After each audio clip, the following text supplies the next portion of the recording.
Away. Cool.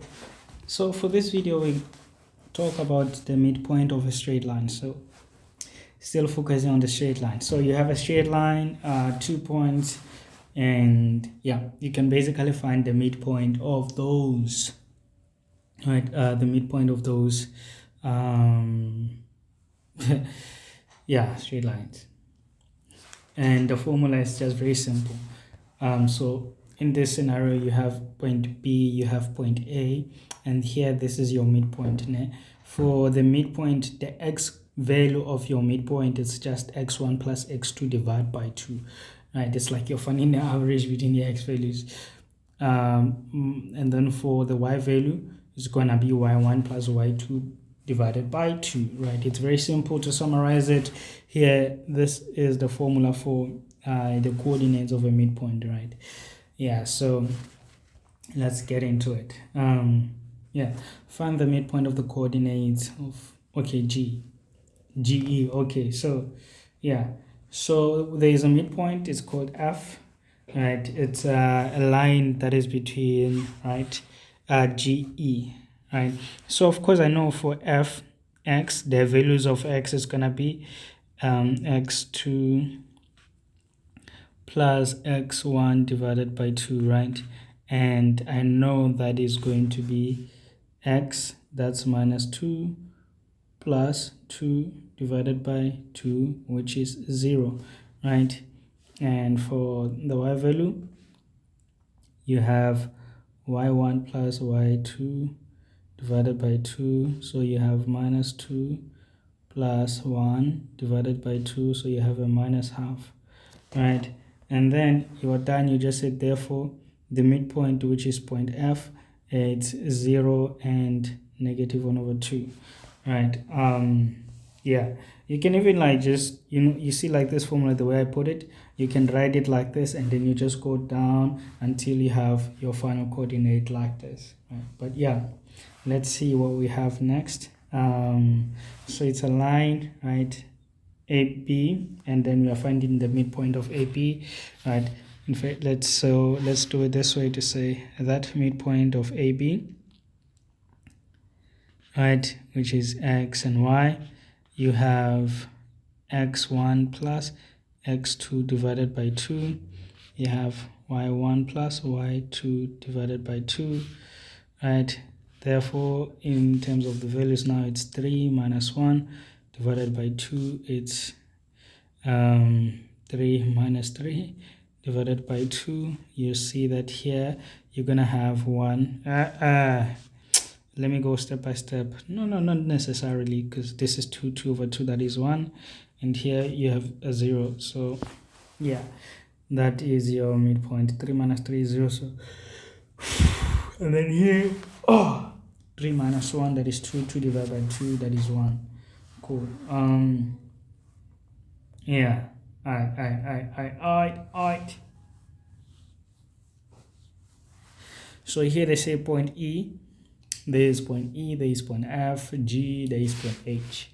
Right? I want a Cartesian plane, right? And then they say find point H if E, F, G, H is a parallelogram, right? So we are using what? We are using the midpoint. The midpoint here. There's a midpoint theorem which I don't want to say, so because the midpoint theorem, that's in Euclidean geometry. But here we're just talking about the midpoint of a line. It's what we're going to use here to find our yeah. Alright. So it seems most of most of the points here, they are in the second quadrant. No, here in the first quadrant, because we have both positive.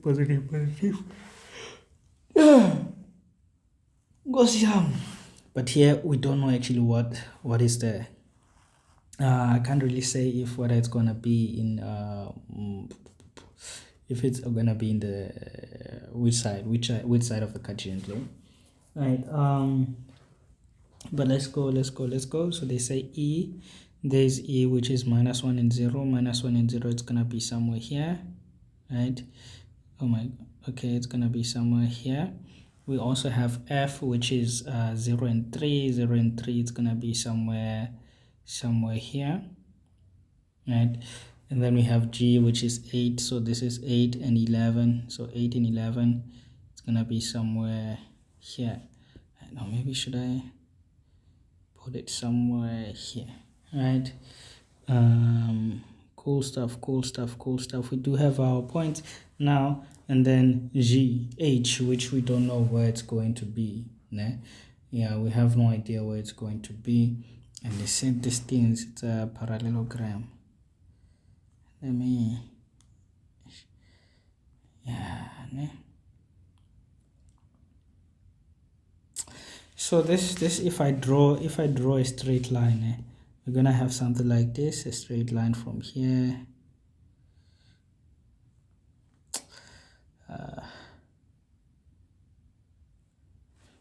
There we go. We'll have another straight line going here. I don't know. So if this is a parallelogram, what kind of a parallelogram will it be?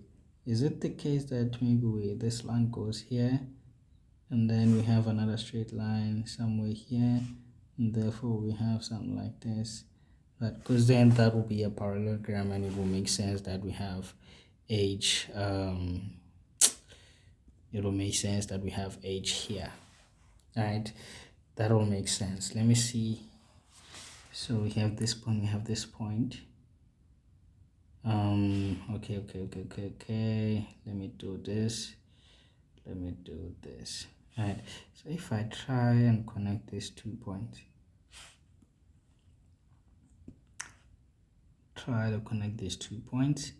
right? Now trying to form a parallelogram, it doesn't really make sense for, I don't know.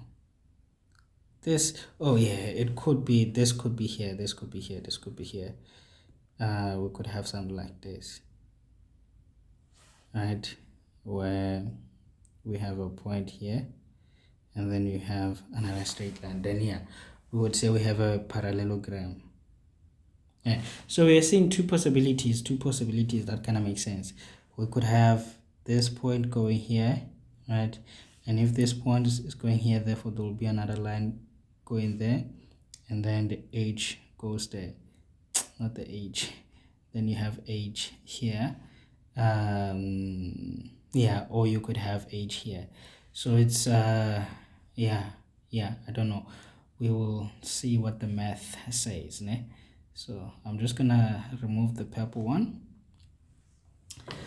and say my point, that is E, that is F, E, F. Yeah. Also, like, I want to say, because another thing, when we name our parallelograms and shapes, we usually go like in order, right? So E, F, G, right? So in that case, it will have to be something like, let me remove this line. It will have to be something like this, né? E, F, G, right? We go to G after here. So let's go to G.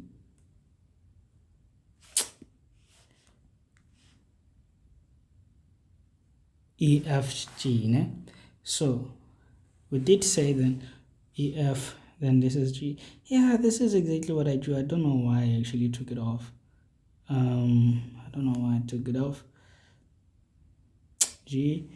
So you see E, F, G, and then H. So then we'll have another coordinate, probably somewhere here.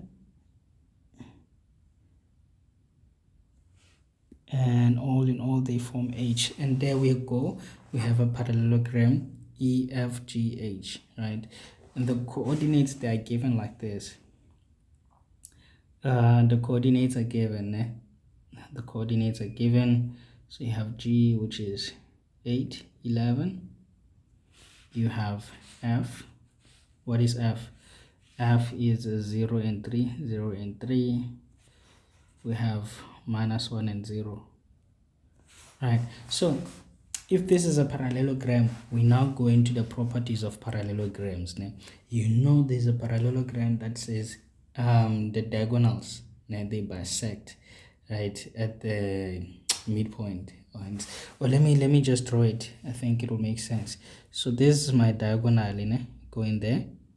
Not drawn up to scale, let me emphasize. Here is another diagonal, right? Yeah, Bruaga, don't disappoint, boy. What are you doing, boy? What are you doing, boy? Come on, man. I'm not trying to draw a straight line, bro. I almost said something I was gonna regret. So it doesn't matter, say this line is gonna be equals to this line, and this line is gonna be equals to this line, right? Saying that this point right here, it is the midpoint of the diagonals, right? That point is the midpoint of the diagonal. So we could use this point and this point to find its coordinates. Once we have the coordinates here, we can use this point and this point to find these coordinates, you see. So I hope that makes some sort of sense.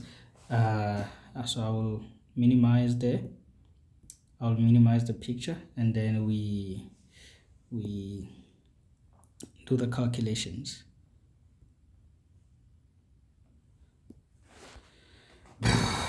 Boom, boom, boom, boom. So we did say we're gonna find the midpoint of EG, right? X, y, which is going to be x1 plus x2 divided by 2, y1 plus y2 divided by 2.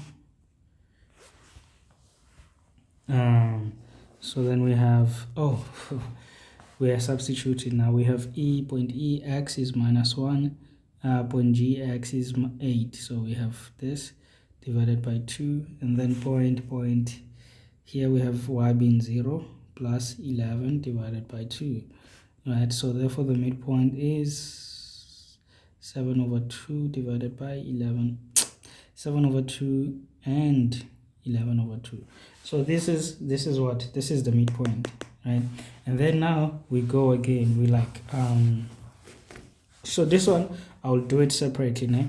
I'll say the midpoint of FH, right? Yeah, so I'm looking for the x value of that midpoint. It's going to be what? It's going to be x1 plus x2 divided by 2, of course.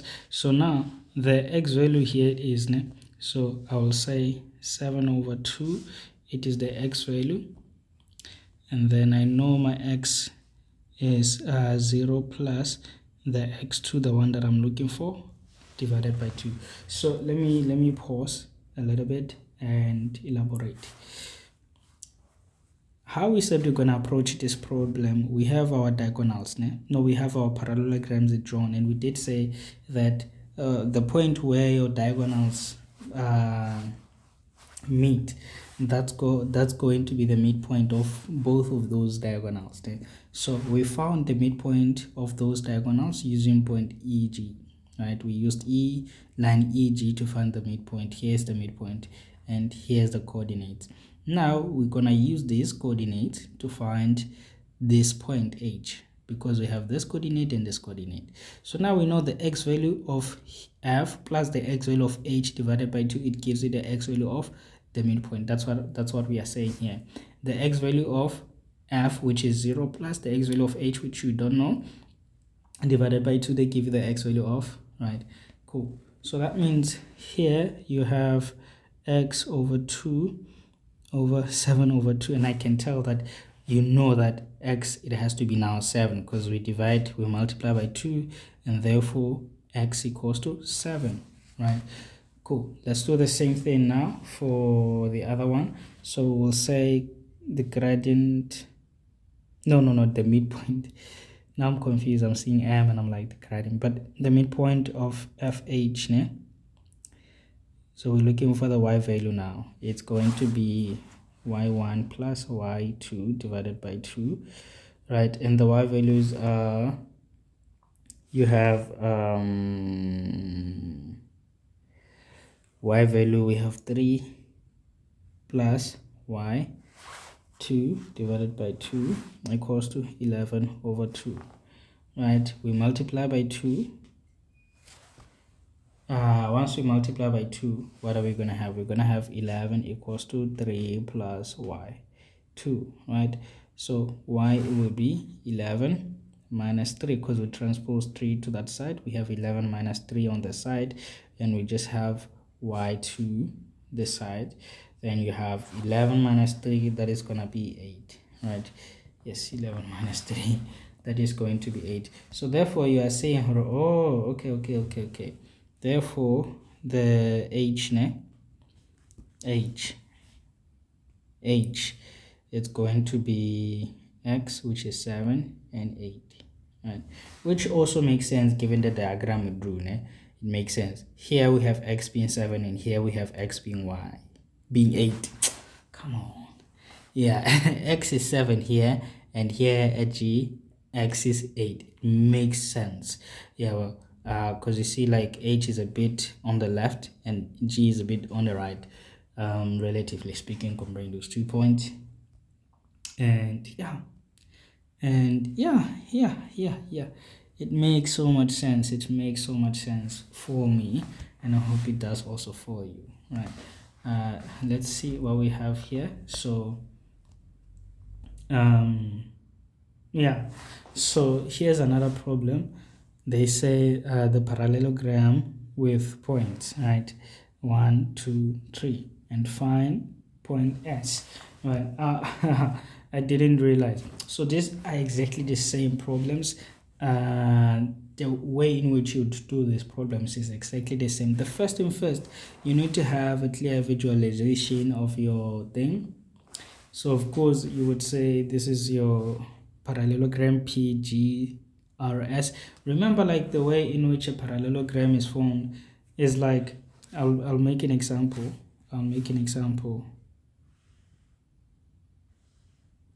Right? A, B, C, D. Right? Here's my parallelogram. There's no way I will call this parallelogram DBAC, right? DBAC. There is no way. So how you name your parallelogram is in order, right? So you have A, B, C, D, right? Or you have what? You have B, C, D, A, right? Or you could say C, D, A, B.